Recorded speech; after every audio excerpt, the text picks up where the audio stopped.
안녕하세요. 토마토 투자클럽 이정호 전문가. 김영희 전문가입니다. 네, 민족 대명절 추석 잘 보내셨나요? 추석 연휴로 우리나라 증시가 수장일 때 미증시가 반등세가 세게 나오면서 오늘 다들 기대감을 가지고 매매하셨을 거라고 생각이 드는데 역시나 미국 증시 상승 영향을 제대로 받으면서 오늘 기관과 외국인들이 쌍끝이 매수세가 나오면서 오늘 양대 지수가 상승 마감했습니다. 하지만 아직도 답답한 마음을 가지고 계신 분들이 많을 거라고 저는 생각이 드는데요. 그 답답함을 오늘 투자의 신 1부에서 해소시켜 드릴 예정이니 많은 참여 바랍니다. 그럼 김영일 전문가님, 오늘장을 한마디로 표현해 주시면 어떨까요? 네, 이제 오늘장 같은 경우에 이 반등이 계속해서 좀 FOMC까지 이어질 수 있을까라는 이제 느낌이 들었거든요. 그래서 이 추석 지나고 나서 굉장히 좀 반감 반등이 나왔지만 FOMC까지 이어질 수 있을까라는 부분을 한번 이제 가져와 봤습니다.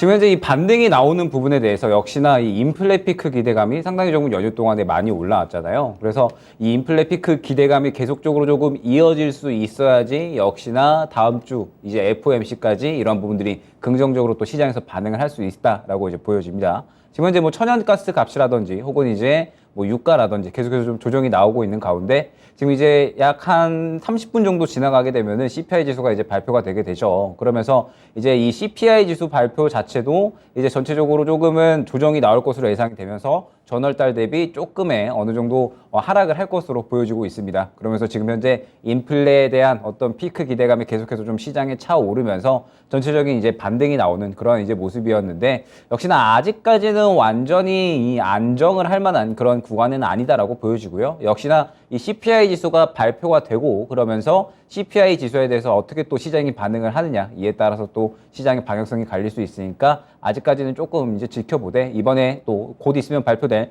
CPI 지수를 이제 확인을 하면서 시장에 대해서 또 한번 대응을 준비를 해야 될 그런 구간이다라고 여겨집니다. 자, 그러면 이정호 전문가님께서는 오늘 시장 어떻게 또 한 줄 평을 하시겠습니까? 저는 오늘 한 줄 평은 추석 전과 후에 강세 세터가 약간 변경이 됐다라고 저는 좀 느끼는 장세였습니다. 오늘 원래 기존에 어떻게 본다라면 8월 달에 강세였던 8월 달부터 9월 초까지 좀 강세였던 태조 이방원 섹터들이 추석을 세고 나고 나서부터 어떻게 본다라면 되게 주춤하던 모습세가 나오고 있고 되게 잘 못 갔던 반도체 관련주들 이런 반도체 관련주들, 로봇 관련주들이 약간 오늘장에 반등세가 나오는 모습세가 나왔습니다. 그런 의미로 추석이 약간 이 연휴가 좀 약간 길어가지고 기존에 갔던 종목들을 어느 정도 수익을 챙기면서 새로운 종목들로 갈아타는 모습세가 아닌가라는 이런 생각이 좀 많은 장세였다고 생각하는데 그런 부분에 대해서 좀 이따 이제는 프로그램 끝날 때 미니 강의 시간에 제가 좀 더 자세하게 말씀해 드리겠습니다. 그럼 본격적으로 종목 진단에 앞서 참여 방법 알려드리겠습니다.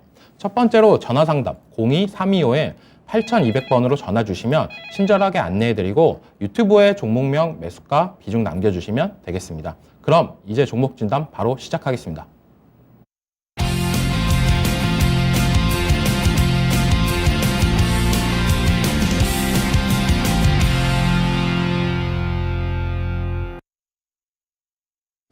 자, 첫 번째 종목은 바로 이제 유튜브에서 시작을 해보도록 하겠습니다.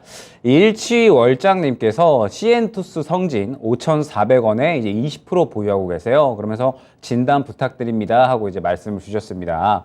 그러면서 이제 시엔투스 성진 같은 경우에 이제 대표적으로 마스크를 주로 이제 판매하는 그런 이제 기업이다라고 이제 생각을 하시면 될 것 같아요. 뭐 역시나 가장 큰 일전의 수혜였다라고 한다면 역시나 이 마스크에 대한 부분들이 이제 또 가장 큰 수혜였다라고 볼 수가 있었을 것 같은데 뭐 꾸준하게 사업 자체는 잘 이제 진행이 돼 오면서 굉장히 좀 실적이 안정적으로 나오는 이제 그러한 기업이었습니다. 그러면서 뭐 계속해서 이 마스크 성장세, 이 마스크 판매에 대한 부분들이 꾸준하게 이 코로나 시대에 굉장히 좀 수혜를 잘 받았다라고 볼 수가 있었을 것 같은데 뭐 역시나 최근에 이 마스크에 대한 부분은 사실 시장에서 약간은 조금 어느 정도 좀 수혜를 받는 좀 주목을 받는 그런 이슈 자체는 조금은 좀 멀어져 있는 그런 구간이죠. 지금 현재 뭐 코로나 같은 경우에 거리두기가 완전히 조금 해제가 되고 그러면서 뭐 코로나가 이제 완전히 일상 속에 거의 녹아든 그런 상태이기 때문에 지금 현재 상태에서 마스크가 다시 한번 시장에서 좀 떠오르려면 역시나 이 미세먼지에 대한 좀 이슈가 나와야 되지 않을까. 그 외에는 아직까지는 뭐 크게 마스크가 좀 주목받을 만한 그러한 구간은 아니다라고 여겨집니다. 다만 이제 시엔투스 성진 같은 경우에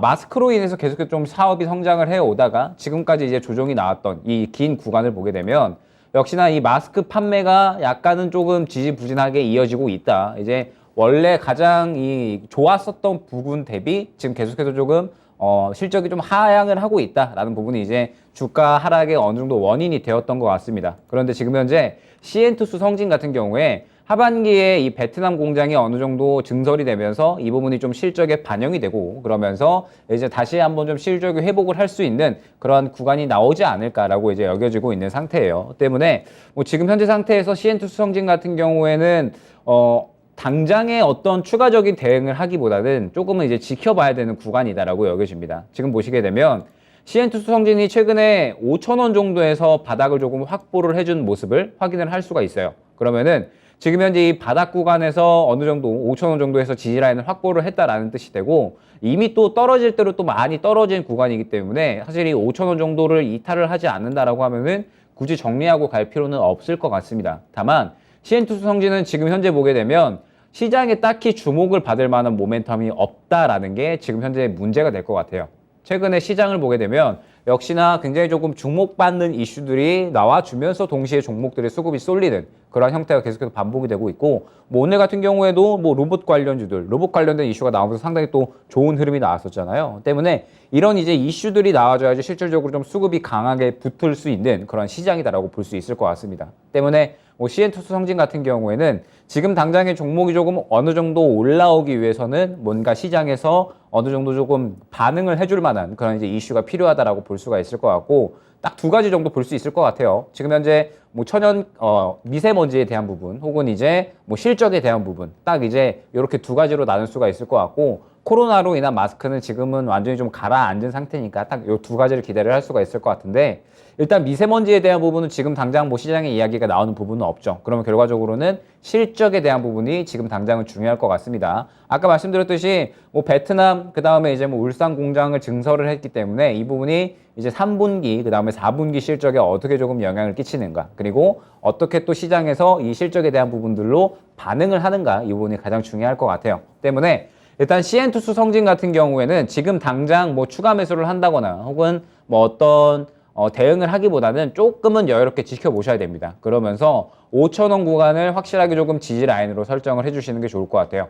5,000원 구간을 지켜주는 한 주가에 대한 부분은 크게 문제가 없다라고 여겨집니다. 물론 이제 5,000원을 이탈을 하게 되면 어느 정도 좀 비중 축소는 필요해 보이지만 뭐 지금 당장 현재 구간에서 5,000원을 지켜준다라고 하면은 그렇게 큰 문제는 없을 것 같아요. 그러면은 5,000원을 지켜준다라고 했을 때는 일단 얼마까지 반등가를 조금 목표로 가져가야 되느냐라고 하면 지금 구간에서 일단은 5,500원 구간, 그 다음에 약 6,000원 정도 구간에 1차, 2차적인 매물대가 확인이 된다라고 볼 수가 있을 것 같습니다. 그러면서 지금 보게 되면 이 매물대가 결과적으로는 이 주가 상승의 가장 큰 이 걸림돌이다, 저항이다라고 볼 수가 있을 것 같아요. 때문에 일단 1차적으로는 매수가 부근인 5,500원 부근에서 이 구간을 돌파를 해주는지를 봐야 될 것 같고요. 돌파를 해준다라고 하면은 6,000원 정도까지 볼 수는 있는데 저는 이 CN투스 성진 같은 경우에는 너무 큰 수익권을 보지는 않으셨으면 좋겠어요. 말씀드렸듯이 지금 현재 시장이 확연한 이슈가 없다라고 하면은 크게 성장이 주가 상승이 나오지 못하는데 CN투스 성진 같은 경우에는 실적 자체는 그래도 꾸준하게 좀 캐시카우가 나오고 있는 그러한 기업인데 시장에 당장에 좀 수급이 쏠릴 만한 그러한 이슈를 갖고 있다라고 보기에는 아직까지는 조금 퀘스천 마크가 있는 그런 종목이다라고 볼 수가 있을 것 같습니다. 때문에 지금 현재 구간에서 일단은 1차 목표 반등가 5,500원, 그 다음에 2차 목표 반등가는 6,000원으로 설정을 하고요. 일단 그 정도 구간에서 어느 정도 탄력이 나오게 된다라고 했을 때는 그 정도 구간에서 차익 실현하고 그 다음에 시장의 주목을 받을 수 있는 종목으로 좀 교체를 하시는 전략이 좀 적절할 것 같습니다. 지금 보시게 되면 CN투스 성진이 오늘 들어온 거래 대금이 5억이 채 안 돼요. 그 말은 지금 현재 시장에서 완전히 조금 소외되어 있다는 뜻이 되거든요. 때문에 너무 큰 수익을 바라기보다는 어느 정도 바닥은 그래도 좀 확실하게 확보를 해줬고 그러면서 1차 구간, 2차 구간은 확연하게 또 확인이 되는 종목이니까 일단 그 정도 5,500원 혹은 이제 6,000원 정도까지 구간을 설정을 해서 만약에 5,500원을 뚫어준다라고 하면은 6,000원 근처 구간까지 수익을 노리시고요. 그 다음에 5,500원을 맞고 떨어진다라고 하면은 지금 현재 시장에서 약간은 소외되어 있는 그러한 종목이니까 더 이상의 좀 큰 수익을 노리기보다는 그 정도 5,500원 정도 구간에서 탄력이 떨어질 때에는 정리를 해서 다른 종목으로 수익 순환을 노리자 이렇게 안내를 드릴 수 있도록 하겠습니다. 네, 그 다음 종목은 유튜브에서 코슬로우님이 H&M 24,500원에 비중 10% 정도인데 진단 부탁드려요라고 남겨주셨습니다. 네, H&M 작년에 엄청 했었던 종목이죠. 해운업 관련해가지고 대장주라고 보시면 되는데 저는 지금은 어느 정도 약세를 보이고 있는 이유가 해상 운임지수가 계속적으로 떨어지고 있어요. 원래 달러 인상이나 환율이 올라갈 때 대표적으로 조선 그리고 해운주들이 강세를 보이는 부분이 있는데 이 H&M 같은 경우는 그런 모습세가 잘 못 나오고 있다라고 말씀을 해드리고 싶어요. 그만큼 어떻게 보면 지금 시장에서 약간 환율이나 환차익 수익 때문에 약간 기대감을 갖고 들어갔는데 지속적인 해운 운임 하락으로 인해서 주가는 떨어져 가서 약간 궁금하셔서 질문을 남겨주신 것 같은데 이 종목 같은 경우에 저는 약간 더 시간이 많이 걸릴 것 같다는 생각이 들어요. 왜냐면 지금 어떻게 본다면 대형주 같은 경우는 약간 주도주가 되게 필요하다라고 봐요. 태조 이방원 뭐 이런 부분을 나오다시피 약간 주도주에 들어가야 대형주는 어느 정도 잘 간다. 아니면은 뭐 반도체 약간 상징성 있는 섹터들이다 이런 종목들은 언젠가 올라가는데 해운업은 어떻게 본다면 코로나 이후로 급상승했던 종목입니다. 그 전까지만 해도 주가는 진짜 비실비실 못 갔던 부분이 있어요. 근데 코로나 이후로 어느 정도 물류 대란이나 이런 부분이 계속 올라가면서 해상 운임이 올라갔던 부분, 하지만 그게 점차 하락이 되면서 떨어졌던 부분, 약간 그런 부분도 있고 경기 침체로 계속적으로 이어간다라고 한다면 해운 업종에서도 더 피해를 볼 수 있다라고 생각이 돼요. 그래서 지금 같은 경우에는 저는 추가 매수는 약간 부담되는 자리다라고 생각이 들고, 물론 호재거리나 이런 부분은 나오고 있습니다. 조선해운 관련해가지고 ETF 상장을 한다라고 하는데 ETF 나온다라고 했을 때 뭐 대표적으로 메타버스 ETF 나온다라고 했을 때 잠깐 반짝하고 그 다음에 좀 하락했던 모습세가 나왔어요. 그래서 이 종목, 이 섹터도 약간 그런 부분을 같이 가지 않을까라고 저는 생각이 들고 있고, 지금 가격대에서 어느 정도 다시 재차 하락세가 나온다라고 한다면 저는 손절하는 방법도 어떻게 보면 그것도 새로운 투자다라고 말씀을 해드리고 싶습니다. 왜냐하면 이 종목을 손절하고 다른 종목, 더 괜찮은 종목으로 노리시는 부분, 그런 부분이 낫지 이 종목에 물려 있어서 지속적으로 계속 하락했던 부분이 나온다라고 한다면 더 시간적 손해나 이런 부분, 금전적인 손해가 발생할 수도 있기 때문에 손절가를 정해드리면서 말씀을 해드리겠습니다. 손절가는 17,000원 부분, 17,000원 부분을 약간 손절가 자리로 노리시는 게 괜찮다라고 말씀해드리고 싶어요.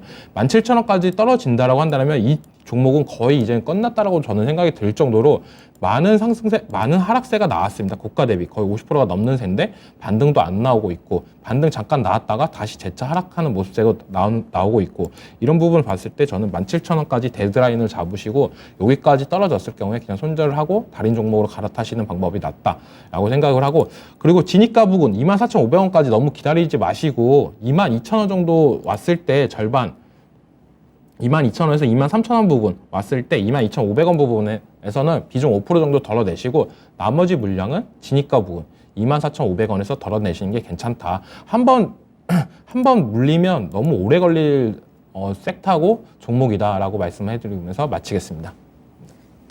네, 다음 종목 마찬가지로 유튜브에서 보도록 하겠습니다.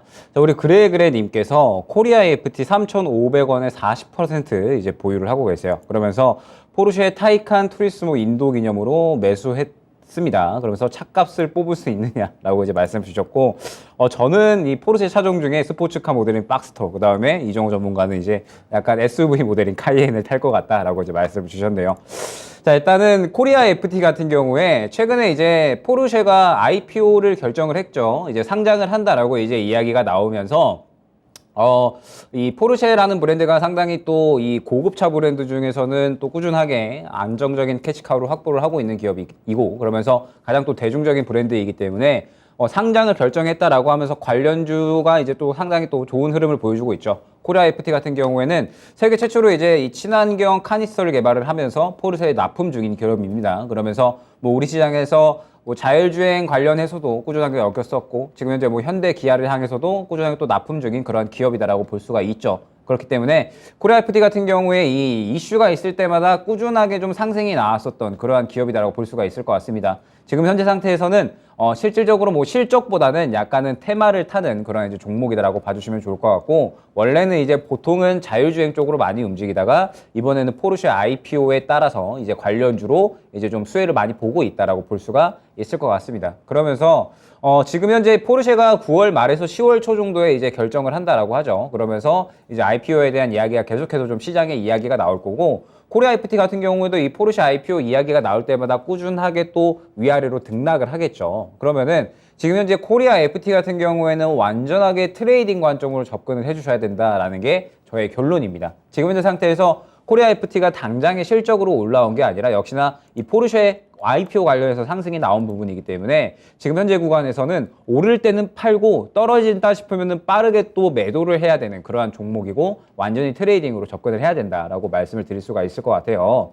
그러면서 이제 3,500원에 40% 상당히 조금 비중이 크게 들어가셨기 때문에 굉장히 좀 발빠른 대응이 중요하다라고 볼 수가 있을 것 같은데, 지금 현재 시간의 거래를 보게 되면 살짝 떨어졌습니다. 한 마이너스 2% 정도로 이제 떨어지면서 한 3,700원 중반대 정도로 이제 아마 내일 시작을 할 것 같아요. 그러면은 역시나 내일 가격이 상당히 중요하다라고 볼 수가 있을 것 같습니다. 지금 보게 되면 코리아 FT가 4,000원 구간을 맞고 약간 차익 실현이 나오는 그런 모습을 확인을 할 수가 있어요. 지금 여태까지의 매물들은 굉장히 조금 잘 소화를 해줬지만 지금 현재 윗구간의 매물에 맞고 떨어졌다. 지금 현재 요 구간이죠. 거래가 상당히 좀 활발하게 된 이 구간에 매물이 맞고 이제 어느 정도 좀 차익 실현이 엊그저께 나온 모습을 확인을 할 수가 있죠. 그러면 오늘 같은 경우에 다시 한번 이 4,000원을 뚫어주려는 시도를 하다가 지금 현재 시간에서 약간 차익 실현 물량이 나오고 있다라고 봐야 될 것 같습니다. 지금 현재 구간을 뚫어주느냐 뚫어주지 못하느냐가 굉장히 조금 중요한 구간이다라고 볼 수가 있을 것 같고, 뚫어준다라고 하면은 추가적으로 4,000원 중반대까지 4,300원 정도까지 노릴 수 있지만, 여기서 뚫어주지 못한다라고 하면은 굉장히 좀 빠르게 차익 실현을 하고 끝내야 되는 종목입니다. 때문에 일단은 내일 흐름이 좀 굉장히 중요하다라고 말씀을 드릴 수가 있을 것 같아요. 내일 일단은 시간의 거래에 따라서 3,700원 중반대 정도에 시작을 할 것 같고요. 그러면은 일단은 확실하게 조금 이 차익 실현 라인을 정하고 가는 게 좋겠죠. 저라면 3,640원을 일단은 차익 실현 구간으로 잡고 진행을 할 것 같습니다. 지금 보시게 되면은 최근에 거래가 가장 활발하게 된 기준가가 3,640원이다라고 보시면 돼요. 때문에 지금 이 구간을 이탈을 하게 된다라고 하면은 이제 어느 정도 요 구간에서 4,000원 구간을 뚫지 못하고 차익 실현이 나오는 구간이다라고 볼 수가 있으니까 요 구간에서는 3,640원 이탈 시에는 차익 실현 관점으로 한번 잡고, 그 다음에 이후에 또 뭐 포르쉐 IPO에 따라서 코리아 FT가 다시 한번 또 수혜를 받는다라고 하면 접근을 노려볼 수가 있겠죠. 다만 지금 현재 상태에서는 완전히 테마의 성격으로 지금 상승이 나왔고, 그 다음에 지금 이제 그저께 차익 실현이 상당히 좀 강하게 나왔기 때문에 발빠르게 대응을 해야 된다라는 점이 가장 중요합니다. 때문에 지금 현재 상태에서 일단은 차익 실현 라인은 3,640원으로 잡고 가주시는 게 좋을 것 같고요. 그 다음에 만약에 이제 내일 3,640원 라인을 좀 지켜주면서 좀 물량이 양봉으로 밀고 가는 그러한 흐름이 나온다. 물량이 어느 정도 양봉으로 밀고 가주면서 오늘 고점이죠. 오늘 고점 3,875원을 돌파를 해줘야 됩니다. 그러면서 다시 한번 또 4,000원을 또 뚫어주려는 그러한 시도를 해줘야지 추가적으로 상승이 나올 수 있는 그런 구간을 잡아갈 수 있다라고 말씀을 드릴 수가 있을 것 같아요. 때문에 지금 내일이 가장 조금 중요할 것 같고, 내일에 좀 집중해서 이제 이 4,000원 구간을 뚫어주려는 시도를 하느냐, 아니면은 3,640원 이 기준가를 이탈을 하고 차익 실현 이 완전히 좀 물량이 돌아서느냐, 요거에 판단이 좀 날 수가 있으니까 내일 조금 집중하셔서 좀 대응을 하셔야 될 것 같습니다. 코리아 FT 같은 지금 현재 상태의 종목은 어느 정도 이 저가 구간에서 잡아 놓으셨다라고 하면 조금 더 지켜보셔도 된다라고 이제 말씀을 드릴 수가 있을 것 같지만, 지금 현재 근처 구간에서 잡아 놓으셨다라고 한다면은 역시나 뭐 상승이 적게 나온 구간은 아니에요. 지금 현재 거의 뭐 한 30% 정도 이제 상승이 나온 그런 이제 구간이기 때문에 이 구간에서는 어느 정도 발빠르게 대응을 해서 갈 수 있는 종목들을 갖고 가고, 이제 뭐 가지 못한다라고 하면은 빠르게 또 차익 실현하는 것도 하나의 방법이 될 수가 있겠죠. 때문에 코리아 FT 같은 경우에는 길게 들고 간다라기보다는 완전히 발빠른 이 수익 순환에 초점을 맞추어서 대응을 해주셔야 됩니다. 때문에 결론적으로 내일 굉장히 집중해서 봐야 될 종목이고요. 4,000원 뚫어주려는 시도를 하는지 3,640원 기준가 이탈을 하는지에 따라서 어느 정도 이 전략적으로 대응을 하시면 수익 극대화하는 데에는 충분히 무리 없는 그러한 종목으로 대응 가능하실 것으로 여겨지는 종목으로 안내드릴 수 있을 것 같습니다. 네, 유튜브에서 담빛고양님이 5G 이제 가려나요? 상세한 상담 부탁드립니다. RFHIC 41,000원에 4% 정도 물려 계시는데요. 이거 관련해가지고 자세하게 설명해 드리겠습니다.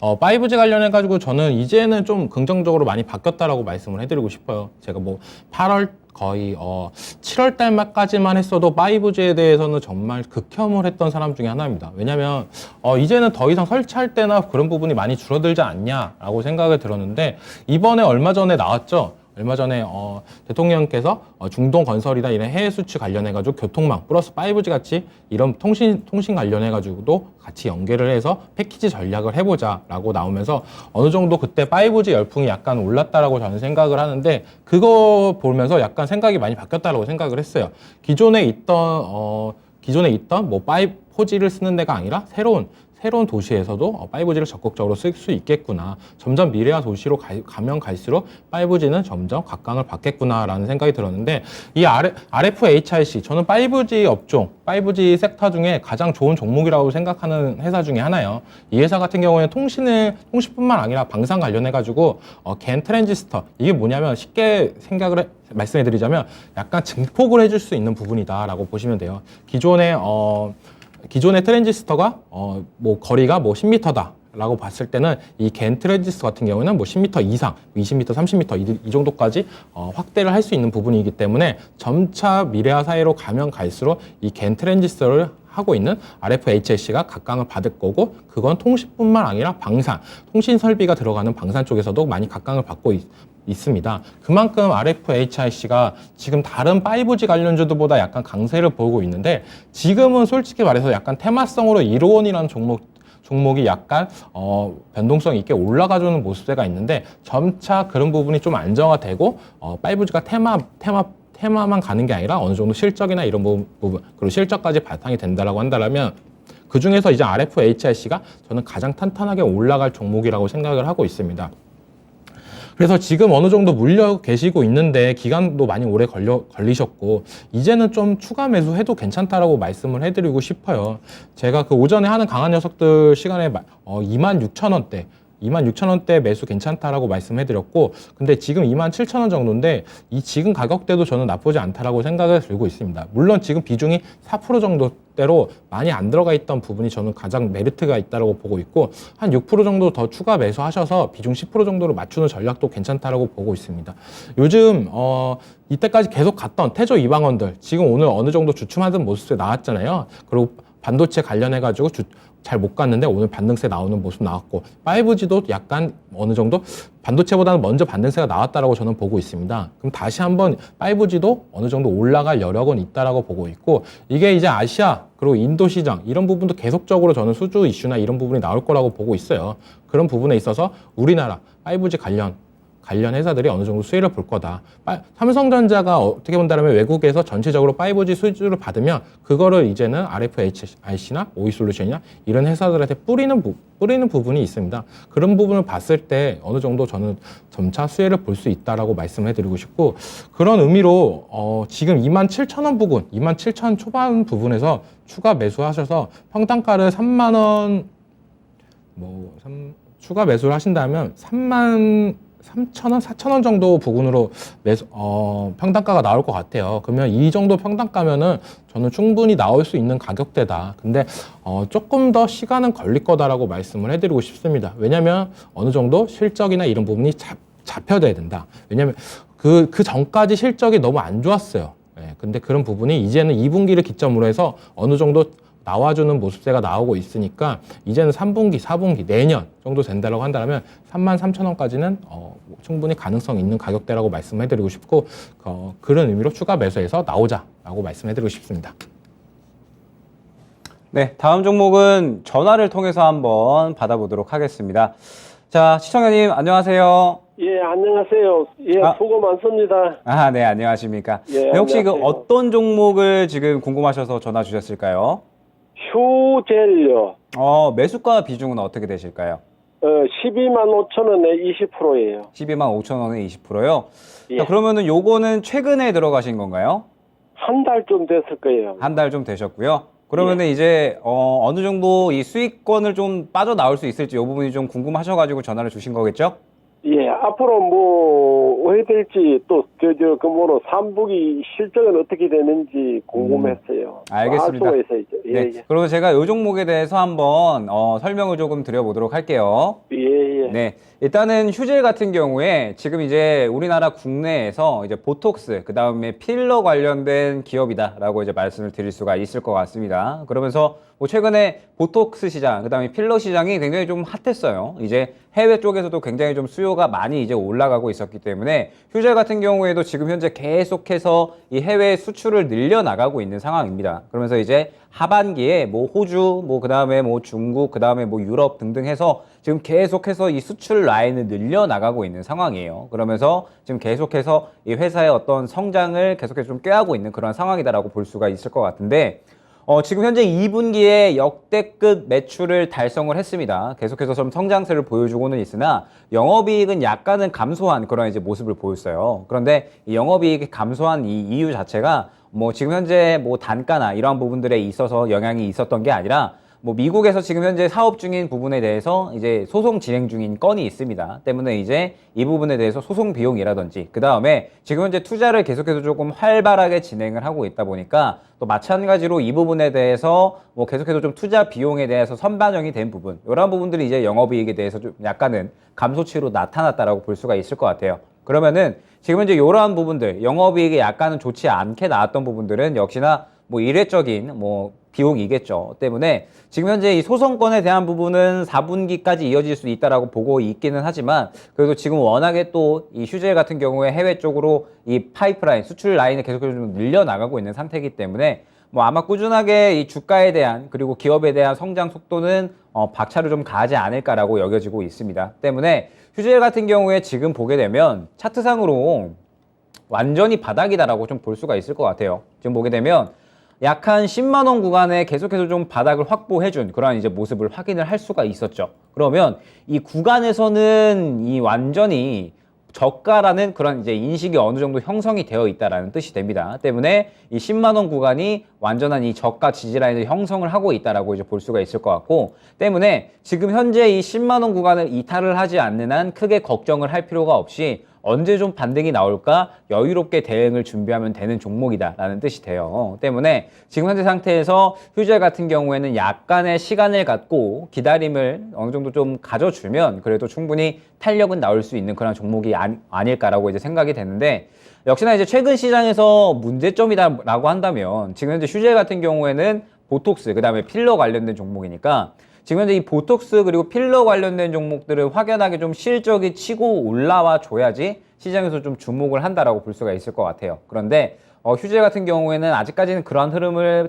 보이지 않았다 보니까 이 실적 말고는 시장에서 딱히 주목될 만한 모멘텀이 아직까지는 없는 겁니다. 때문에 지금 현재 이 휴젤 같은 경우에 여전히 이 주가는 크게 오르지 못하는 그런 모습을 보여주고 있기는 하지만 결과적으로 완전히 조금 바닥권을 형성을 하고 있다 보니까 이제 어느 정도는 이 현재 구간에서 여유롭게 봐도 될 만한 그런 구간이 아닐까라고 여겨집니다. 그러면서 이제 하반기에 계속해서 조금 이 수출 라인을 늘려 나가는 데에 대해서 이제 또 주가에 대한 반영이 되기 시작을 할 거라 요 구간에서 이제 목표가를 지금 현재 매수가가 12만 원대에 잡혀 계시니까 일단은 13만 원으로 1차적으로 좀 잡아드릴 수가 있을 것 같습니다. 지금 보게 되면 13만 원 구간부터 해서 계속해서 조금 이 높은 그런 이제 수치를 확인을 할 수가 있거든요. 때문에 13만 원부터 이 매물대가 잡혀 있는 그런 모습을 확인을 할 수가 있다 보니까 13만 원까지 1차 목표 반등가를 노리되 만약에 13만 원 구간을 뚫어주지 못하고 이제 어느 정도 차익 실현이 나온다라고 한다면 한 차례 정리하고 가는 흐름이 어느 정도는 필요할 것 같습니다.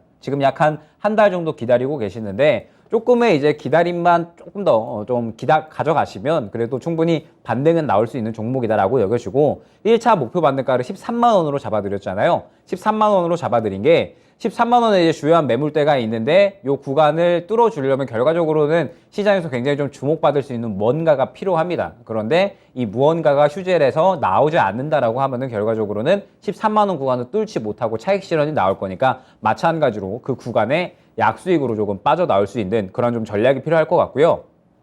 혹시나 좀 13만 원을 뚫어준다라고 하면은 2차 목표 반등가는 약 15만 원 정도로 잡아드릴 수 있을 것 같습니다. 때문에 결론적으로 말씀을 드리면 조금 여유롭게 지켜보시면서 지금 구간에서 당장의 조금 추가적인 대응보다는 조금은 주가가 반등이 나오길 기다렸다가 1차 목표 반등가 13만 원, 그 다음에 2차 목표 반등가는 15만 원으로 설정을 해서 이제 그 정도 구간이 왔을 때 약수익권 혹은 이제 어느 정도의 수익권으로 정리를 하고 다음 종목으로 교체를 하자, 이렇게 안내 드릴 수 있을 것 같습니다. 어느 정도 좀 도움이 되셨을까요, 시청자님?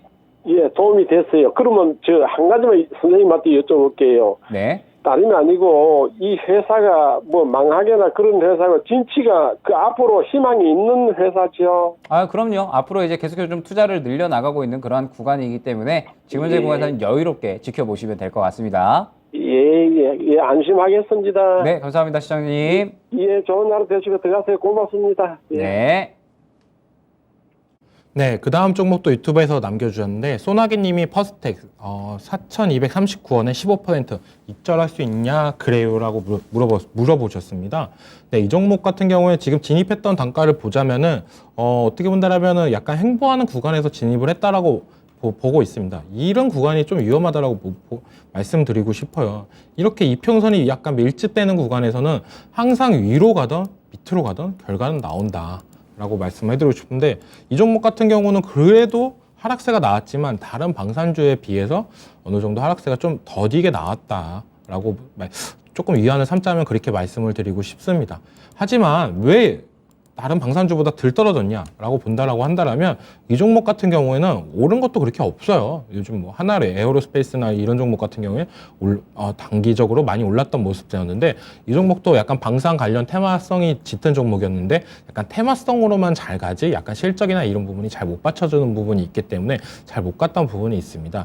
그렇지만 이 종목의 장점은 약간 시총이 가볍다는 점입니다. 시총이 약간 1,000억대 중반인 점, 그리고 이 종목이 어느 정도 실적이나 이런 부분도 다른 1,000억대 종목들보다 어느 정도 탄탄하게 나오고 있다라고 말씀을 드리고 싶고, 대표적으로 뭐 안 끼는 데가 없다라고 말씀해 드리고 싶어요. 약간 로봇 쪽으로도 끼고 UAM 관련해 가지고도 섹터로 테마로도 끼고, 그리고 방산 관련, 그리고 대북 관련 이슈가 나올 때도 급등하는 모습세가 나왔었는데, 그런 부분을 봤을 때 저는 기다리고 있다라고 한다라면 이 진입가까지는 언젠가는 온다라고 말씀을 해드리고 싶어요. 하지만 지금 같은 분위기, 요즘 약간 방산이 약간 주춤하는 분위기에는 약간 올라가기는 힘들고, 약간 어느 정도 기간값 조정이 다시 한번 겹쳐진다라고 한다라면 북한의 이슈나 아니면 로봇, 그리고 UAM 테마나 그런 쪽이 다시 불 때 재차 올라갈 여력은 충분하다. 그만큼 어떻게 본다라면 시총 1,000억대 회사들을 많이 지켜본다라고 한다라면 적자 회사도 되게 많은데, 이 회사는 그나마 적자는 아닙니다. 지금 적자는 아니고 2020년도부터 어느 정도 실적 영업이익을 나와주는 모습세가 있고, 작년도 어느 정도 좀 나왔습니다. 이번 연도도 뭐 예상치나 이런 부분은 안 나왔지만 어느 정도 비슷한 흐름이 나올 경우에는 어느 정도 더 주가는 상승할 수 있는 모습은 나온다. 옛날에 비해서 과거 차트를 보시자면 지금 이렇게 올랐잖아요. 오르는 부분이 좀 많이 변했어요. 얘가 이제는 안 끼는 데가 없다. 아까도 말했다시피 로봇 쪽, UAM, 뭐 AI 쪽 이런 부분도 끼는 부분이 있기 때문에 테마성이 좀 강한 종목이지만 어느 정도 그래도 실적이나 이런 부분은 갖추고 있는 종목이기 때문에 좀 기다린다라고 생각을 한다면 진입가까지는 충분히 가능성이 있다라고 말씀을 해드리고 싶고, 진입가 부분에서는 어느 정도 이제는 비중을 좀 덜어내셔야 돼요. 왜냐하면 이때가 딱 매물대 구간이라 가지고 지금 가격대에 들고 계신 분들이 되게 많다라고 말씀을 해드리고 싶어요.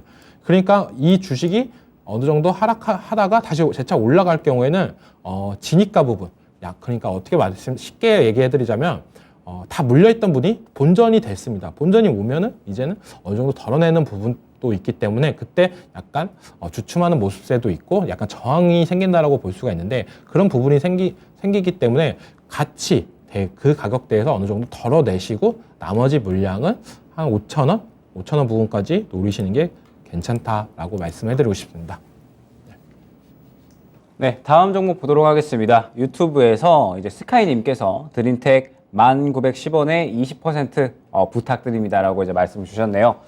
자, 일단 최근에 이 드림텍의 주가 상당히 조금 긍정적인 모습을 보여주고 있죠. 지금 보게 되면 드림텍 같은 경우에 자, 길게 늘려봤을 때 어느 정도 이 9,000원 구간에서 완전히 조금 저가를 확보를 해주고요. 그러면서 최근에 좀 굉장히 좋은 그런 이제 흐름이 나오고 있습니다. 역시나 뭐 실적에 대한 부분이 주가에 굉장히 좀 긍정적인 영향을 끼쳤다라고 볼 수가 있을 것 같아요. 이제 드림텍 같은 경우에 굉장히 삼성전자와 밀접한 그런 이제 연관이 있는 기업이죠. 뭐 휴대폰, 그 다음에 태블릿 등등 해서 전반적인 이 스마트폰 혹은 이제 태블릿에 들어가는 이 모듈에 대해서는 이제 상당히 캐시카우를 보유를 하고 있는 모듈 쪽에 대해서는 뭐 거의 전 부품에 대해서 개발 이력을 보유를 하고 있는 그러한 이제 기업이다라고 볼 수가 있을 것 같습니다. 그러면서 뭐 지금 현재 상태에서 삼성전자에 또 확실하게 납품을 하고 있는 그러한 기업이다 보니까 역시나 이 부분이 또 실적에 상당히 좀 긍정적인 영향을 끼친 것 같습니다. 지금 현재 삼성전자의 이 갤럭시 Z4, 그다음 어플립, 그다음에 폴드4 계속해서 조금 이 생산량이 늘어나고 있고 그 다음에 굉장히 이 수요가 높아지고 있는 그런 모습들을 보여주고 있죠. 때문에 뭐 이 부분이 또 상당히 좀 주가에 긍정적인 그런 영향을 끼친 것 같고 그 다음에 이번에 삼성전자에서 이 스마트폰 출하량을 굉장히 조금 크게 늘리겠다라고 이제 이야기를 했고 실제로 계속해서 좀 생산량을 늘리고 있는 그런 상태입니다. 때문에 뭐 이러한 부분들이 마찬가지로 또 드림텍이 좀 상당히 긍정적인 영향을 끼쳤다라고 볼 수가 있을 것 같아요. 때문에 지금 현재 최근에 이 상당히 조금 실적이 큰 폭으로 올라가는 그런 모습을 보여줬고 역시나 그동안에 또 조정이 많이 나왔다 보니까 이제 실적에 대한 어떤 긍정적인 영향으로 인해서 마찬가지로 또 주가가 급등하는 그런 모습을 보여줬다라고 볼 수가 있을 것 같습니다. 그러면은 이제 여기서 드림텍 같은 경우에는 지금 보게 되면은 약 한 9,000원 정도에서 상당히 좋은 그런 상승이 나왔으니까 거의 한 20% 가까이 상승이 나왔네요. 때문에 여기서 이제 추가적인 상승이 나올 수 있을 것인가를 역시나 봐야 될 것 같아요. 그런데 드림텍 같은 경우에는 조금 더 길게 들려봤을 때 워낙에 이 박스권에 대해서 조금 매매가 됐었던 그러한 종목입니다. 그러면서 조금 더 짧게 보게 되면은 굉장히 매물이 두터운 모습을 확인을 할 수가 있어요. 그러면은 여기에서는 추가적으로 조금 더 상승이 나오기 위해서는 이 매물들을 조금 소화해주는 그런 이제 흐름들이 필요하다라고 볼 수가 있을 것 같거든요. 때문에 일단은 지금 현재 구간에서 오늘까지 추가적인 좋은 흐름이 나와줬는데 일단은 내일까지 봐서 1차적으로는 현재 11,000원 구간, 2차적으로는 11,800원 구간으로 좀 설정을 하고 가야 될 것 같습니다. 워낙에 조금 매물대가 두터운 종목이다 보니까 이 종목 같은 경우에는 이 차익 실현, 이 매물 구간을 좀 굉장히 세세하게 잡고 갈 필요가 있는 종목이에요. 때문에 일단은 내일 흐름이 좀 굉장히 좀 중요하다라고 말씀을 드릴 수가 있을 것 같습니다. 어제 그리고 이제 오늘까지 해서 상당히 이 주가가 긍정적인 그런 모습을 보여줬기 때문에 내일까지 이러한 이 추가적인 긍정적인 물량이 이어진다라고 하면은 11,000원 구간까지는 추가적인 좀 상승이 나올 수 있지 않을까라고 보여져요. 그러면은 이 11,000원 구간까지 상승이 나온다라고 했을 때에는 어느 정도 이 매물을 뚫어주려는 시도를 할 수가 있겠죠. 때문에 일단 내일 11,000원 구간을 뚫어주는지 이 부분을 좀 주요하게 보셔야 될 것 같고요. 이 구간을 이제 이 최근에 긍정적인 실적에 힘입어서 뚫어준다라고 하면은 추가적으로 약 한 11,000원 후반대까지는 노릴 수가 있는 그런 상태가 나타나게 될 겁니다.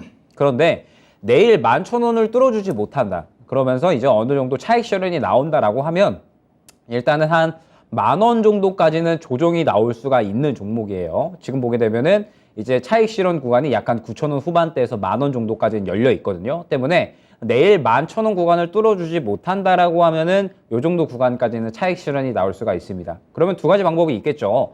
나는 이 종목을 더 이상 보고 싶지 않다라고 하면은 내일까지 좀 지켜보다가 11,000원 구간을 좀 힘있게 뚫어주지 못한다라고 하면은 약간의 조금 손절은 감수하고 종목을 하고 가는 방법이 첫 번째가 되겠고요. 그 다음에 두 번째 방법은 지금 보시게 되면은 드림텍이 사실 9,000원 구간을 이탈을 하는 모습은 크게 보이지를 않았어요. 9,000원 구간을 지속적으로 지켜주면서 이 구간에서 한 번씩 이슈가 나올 때마다 상승이 나오는 그런 모습들을 보여줬고 지금 현재 뭐 전체적인 뭐 플립4, 그 다음에 폴드4의 계속적인 수요 증가, 그 다음에 이제 삼성 측에서 계속해서 뭐 폴더블 폰, 뭐 스마트폰, 태블릿 전체적인 생산량을 늘려나가고 있는 그런 추세이기 때문에 실적적인 부분은 추가적으로 긍정적으로 나올 수가 있지 않을까라고 한다면은 눌렸을 때 약한 9,000원 후반대에서 10,000원 정도까지 눌렸을 때 오히려 조금 비중을 더 담아서 평단가를 낮춘 다음에 다시 한번 이 11,000원 구간을 수익 구간으로 가져가는 그러한 이제 이 매매 전략을 꾸려 나갈 수가 있겠죠. 때문에 드림텍은 이렇게 두 가지 방법이 존재한다라고 이제 말씀을 드릴 수가 있을 것 같은데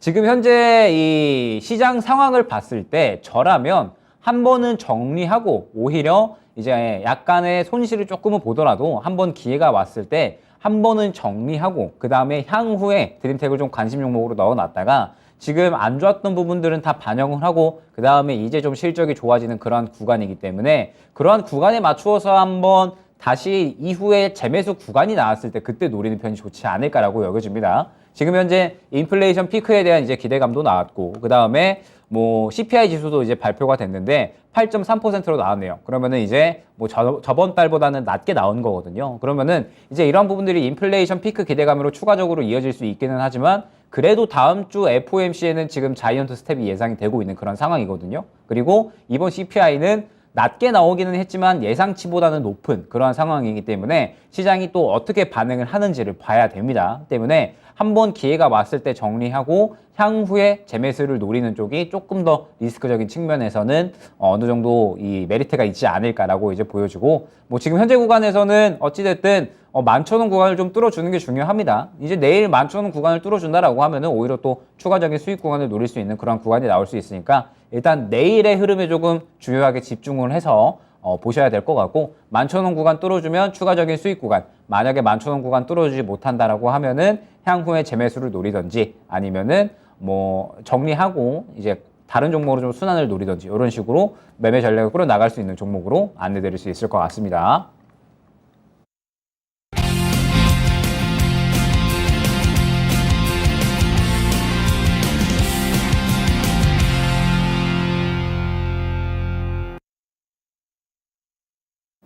네, 오늘 제가 준비한 강의는 아까도 얘기했다시피 추석 전과 후가 약간 강세 섹터가 많이 바뀌었다라고 말씀을 해드렸습니다.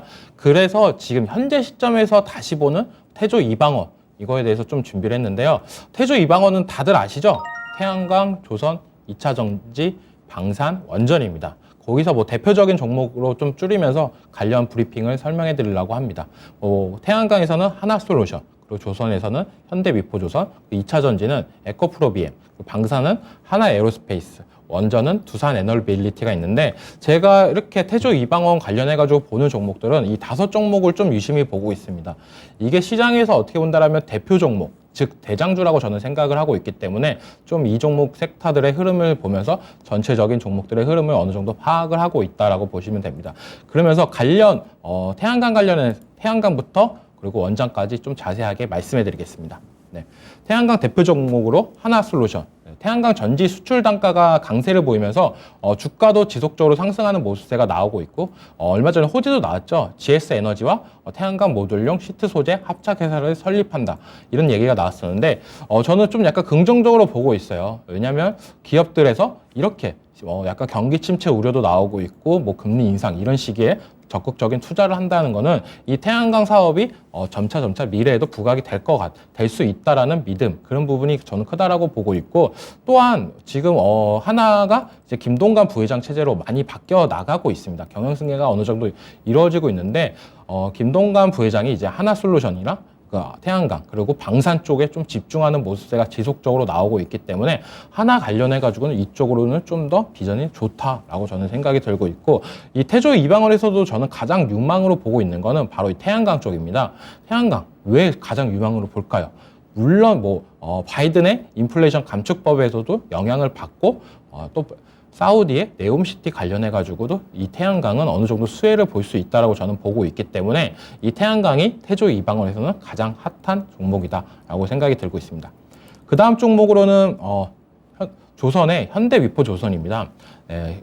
조선 업종이 진짜 많이 힘들었죠. 근데 어느 정도 이제는 LNG 값 상승이나 이런 부분이 나오면서 LNG선 수주 이런 부분이 계속적으로 나오고 있습니다. 러시아에서 가스관 갖고 자꾸 장난을 치니까 도저히 안 되겠다. 우리가 이제 가스관보다는 LNG선을 이용해서 가스 수급을 해야 되겠다. 이런 부분이 점차 저는 늘어날 거라고 보고 있고 그런 부분에 맞춰서 현대미포조선이 어느 정도 수주도 나오면서 지금 주가도 상승 탄력을 보고 있는 추세입니다.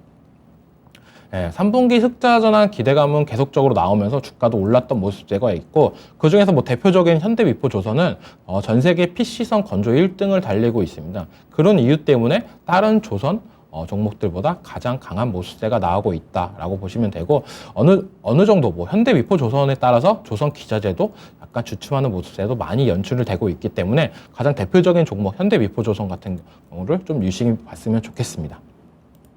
네, 그 다음으로는 2차 전지 관련주 중에 에코프로비엠입니다. 에코프로비엠 왜 이렇게 올랐냐? 막 이렇게 생각을 하시는 분도 있겠지만 양극재 생산량 관련해 가지고 국내 1위 기업입니다. 양극재는 다들 알다시피 2차 전지 배터리에 가장 많은 비중을 차지하는 소재인데요. 그런 부분에 생산량이 국내 1위다. 근데 여기서 만족을 못하고 에코프로비엠 같은 경우에는 공격적인 캐파를 적극적으로 확대를 하고 있는 모습세가 나오고 있습니다.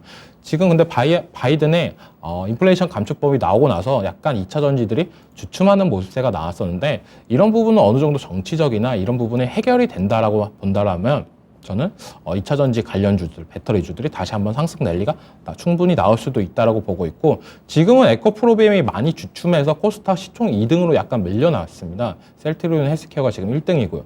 이런 부분을 약간 유심히 지켜보면서 에코프로비엠과 LNF의 약간 시가총액 격차 이런 부분을 같이 보면서 주가 차트도 같이 유심히 지켜보는 게 좀 약간 현명한 방법이다라고 말씀을 해드리고 싶어요. 왜냐하면 에코프로비엠이랑 LNF 같은 경우는 같이 올라갈 때도 있지만 약간 엇박을 타면서 올라가는 경우도 많기 때문에 두 종목은 같이 보는 게 낫다라고 말씀해드리고 싶고 방산에서는 또 대표적인 종목 하나 에어로스페이스라는 종목이 있습니다. 아까도 얘기했다시피 김동관 부회장이 태양광 그리고 방산에 적극적으로 하는 사업 의지가 있고 이 폴란드 정부와 K9 자주포 수출 계약까지 나오면서 급등이 나왔다가 오늘 약간 조정세가 나왔었는데 그래도 하나 에어로스페이스 방산뿐만 아니라 우주항공에서 탄탄한 모습세가 나오고 있으니까 유심히 지켜볼 필요가 있다라고 말씀해드리고 싶고 마지막으로 원전입니다. 두산 에너빌리티 블록딜 관련해가지고 그때 하락 이후로 지금 정신 못 차리게 하락세가 나오고 있는데 이 종목은 어떻게 본다면 네온시티 11월 달 이슈 이후로 추가적인 상승세나 이런 부분 수주 기대감이 발생하면 더 오를 수 있기 때문에 좀 눈여겨보자 라고 말씀해 드리고 지금 다시 보던 태조 이방원 정리하자면 저는 태양광 그리고 방산 쪽 이 두 섹터만 좀 유심히 보는 편입니다. 나머지는 약간 지금은 조정 기간이다 라고 볼 수 있습니다. 네, 제가 오늘 준비한 강의 내용은 주제를 먼저 말씀드리면 시장은 다시 한번 기승전 박수권이다 라는 내용으로 준비를 해봤습니다. 이제 제가 저번에 한번 이제 강의 드렸던 이제 내용을 확인을 해보시면 이제 제가 이 푸틴 사진을 이제 한번 갖고 오면서 푸틴이 이제 가스관을 걸어 잠근다 그러면서 이 천연가스 값이 폭등을 하고 그러면서 연속적으로 지금 계속해서 이 천연가스 값이 폭등을 하면서 연쇄적인 어떤 효과들이 나타난다라고 이제 말씀을 드렸었죠. 일전에 이제 한번 표를 기억을 하실 수 있겠지만 이 천연가스 값이 폭등을 함으로 인해서 계속적으로 이 유럽 전반적인 산업의 비용이 증가를 하고 그러면서 유로화가 폭락을 했었습니다. 그러면서 자연스럽게 또 이 부분이 달러와 강세로 이어지면서 우리나라 결과적으로는 환율이 폭등하는 그러한 이제 결과까지 이어졌었죠. 지금 현재 시장은 결과적으로 봤을 때 악재들이 출현을 하게 되면은 지금 계속해서 조정이 나오는 그런 구간을 이어나간다라고 이제 볼 수가 있을 것 같고 그 다음에 어느 정도 이 호재가 다시 한번 출현을 하게 된다라고 하면은 다시 한번 또 시장이 바닥을 잡으면서 또 상승이 나오는 그런 구간을 잡아간다라고 이제 볼 수가 있을 것 같습니다. 때문에 지금 현재 구간으로부터는 이제 오늘의 반등이 결과적으로는 악재들이 약간은 완화되는 그런 이제 우려감의 완화 단계에 접어들었다라고 이제 볼 수가 있는 것이죠. 지금 보게 되면 이 결과적으로 우리나라 지금 현재 환율 같은 경우에는 여전히 조금 높게 진행이 되고 있습니다. 1,370원대로 좀 진행이 되고 있고 연휴 동안에 이제 환율을 계속해서 좀 지켜봤었는데 1,380원대까지 이제 다시 올라갔다가 이제 인플레이션 피크 기대감에 약간 또 다시 한번 흘러 나오면서 그러면서 이제 1,370원대까지 조정이 나왔는데 결과적으로 봤을 때 이러한 이 인플레이션 피크 아웃에 대한 기대감들이 결과적으로 또 연쇄적으로 환율에 대한 조정으로 또 이어질 수가 있는 것이고 그렇게 된다라고 했을 때에는 다시 한번 또 외국인들이 돌아올 수 있는 그러한 수급적인 부분에 긍정적인 영향을 끼칠 수 있다라는 뜻이 되거든요. 결과적으로 이제 저번 주 이 추석이 시작이 되기 전에 조정이 나오는 구간에서 이 매도의 주체는 기관도 기간이었지만은 외국인들이 계속적으로 저가에서 7월 달부터 쭉 매수를 해오다가 환율이 또 계속해서 좀 고가로 이제 치솟다 보니까 이제 이 외국인들이 조금 수급들을 매도를 하면서 시장이 조정을 이끌었다라고 이제 볼 수가 있었거든요. 때문에 지금 현재 상태에서 역시나 인플레이션 피크아웃에 대한 기대감들이 차오르는 이러한 구간이 추가적으로 이어지는지를 주요하게 볼 필요가 있을 것 같고, 그러면서 이제 이러한 기대감들이 계속적으로 좀 이어지는지를 확인을 해야 될 필요가 있을 것 같습니다. 물론 이제 지금 현재 CPI 지수가 좀 새롭게 발표가 됐죠. CPI 지수가 지금 발표가 되면서 예상치보다는 높게 나왔습니다. 지금 보게 되면 표를 이제 띄워봤을 때 저번 달에 8.5%가 나왔어요. 그런데 이제 이번 달에는 8.1%가 나오면서 8.3%가 나왔죠. 그러면서 이제 시장 저번 달보다는 낮게 나왔고, 이제 피크를 찍었던 저저번 달보다 훨씬 이제 낮게 나오는, 지속적으로 좀 조정이 나오는 그런 모습들을 보여주고 있는데, 원래 예상치가 8.1%였습니다. 때문에 예상치보다는 0.2% 높은 그런 이제 모습을 볼 수가 있고, 역시나 이제 이러한 부분의 원인은 최근에 이제 천연가스 값이 지속적으로 좀 폭등을 했고, 에너지 값이 계속적으로 좀 요동을 치다 보니까 이런 부분들이 물가에 상당히 조금 작용을 했다라고 이제 볼 수가 있었을 것 같습니다. 때문에 이제 예상치보다는 좀 높게 나오면서 지금 현재 시장이 약간은 요동을 치고 있고, 해외 선물 시장도 상당히 좀 급락을 하고 있는 그런 모습을 보고 있는데, 잠깐 지금 이제 우리나라 차트를 조금 돌아서 이제 보게 되면, 오늘 그리고 이제 최근 뭐 추석 전에 흐름을 봤을 때 상당히 조금 저가를 2350 정도 구간에서는 좀 지켜주려는 그러한 흐름을 보여주고 있죠. 이 말뜻이 뭐냐면, 이제 저번 달, 이제 저저번 달부터 7월 달부터 외국인들이 이 구간부터 지속적으로 매수를 해왔습니다. 그러면서 실질적으로는 이 구간에 전체적으로 뭐 외국인 기관 모두 다 이 저가 매수 심리가 어느 정도는 받쳐주는 그러한 구간이다라고 이제 볼 수가 있을 것 같아요. 그러면서 물론 이제 지금 현재 CPI 지수가 예상치보다는 높게 나왔지만 결론적으로는 저번 달보다는 낮게 나온 거는 팩트거든요. 때문에 지금 현재 구간에서 다시 한번 이 어느 정도 예상치보다 높게 나왔다라는 부분에 대해서 하락분을 반영을 하게 되면, 지금이 어느 정도 저가 심리가 깔려있는 2350 구간은 이탈을 하지 않고 그래도 지켜주려는 그러한 심리는 충분히 보여주지 않을까 싶습니다.